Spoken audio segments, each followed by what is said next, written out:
Elle rentre toujours avec un sachet noir à la maison première partie. Elle travaillait comme femme de ménage dans un grand restaurant de la ville. Chaque soir, elle demandait s'il restait de la nourriture.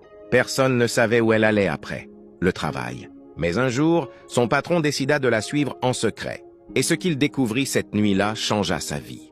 Qui était donc cette bonne femme si discrète? Quelle douleur silencieuse cachait-elle? Asseyez-vous et découvrez cette histoire bouleversante. Au cœur de Kinshasa se trouvait un restaurant chic appelé le Palais d'Or, un magnifique bâtiment.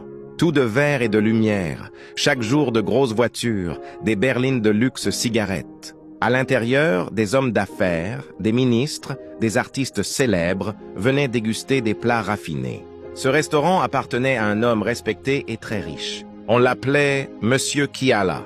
Dans son restaurant, il employait plus de 60 personnes, cuisiniers, serveurs, serveuses, agents de sécurité et plusieurs femmes d'entretien. Mais derrière tout ce luxe, une histoire inattendue était sur le point de commencer. Kinshasa était calme. Les rues autour du restaurant étaient presque vides. À l'intérieur, toutes les tables étaient déjà rangées. Les clients étaient en partie. Les lumières avaient été tamisées. Le personnel quittait les lieux peu à peu.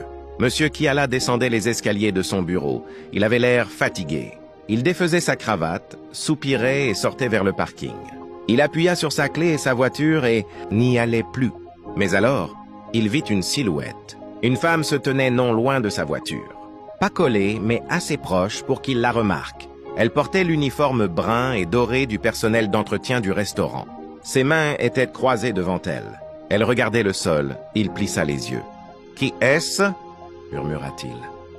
Il ne restait que quelques femmes de ménage dehors, mais celles-ci ne bougeaient pas.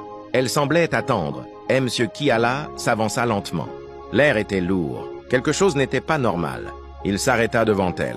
Elle leva très brièvement les yeux, puis les baissa aussitôt. « Vous travaillez dans l'équipe de nettoyage, n'est-ce pas » demanda-t-il. « Oui, monsieur » répondit-elle très bas. « Ah, je m'appelle Ange. » Elle gardait la tête baissée. Ses mains tremblaient légèrement. Monsieur Kiala fronça les sourcils. « Pourquoi restez-vous près de ma voiture? Vous attendez quelqu'un » Elle se mordit les lèvres, prit une profonde inspiration. « Désolé, monsieur. Je voulais juste vous demander une faveur. » Il croisa les bras attentifs. « Parlez !» Elle leva un peu la tête, puis la baissa aussitôt. « Puis-je prendre les restes de nourriture ?»« Oh, s'il y en a !» Monsieur Kiala cligna les yeux. Il resta silencieux. « Juste les restes ?»« Rien d'autre !» Ange baissa la tête. « Oui, monsieur. »« C'est tout !» Un silence s'installa. Un silence lourd, inconfortable, il l'observait. Elle avait l'air fatiguée. Ses chaussures étaient usées.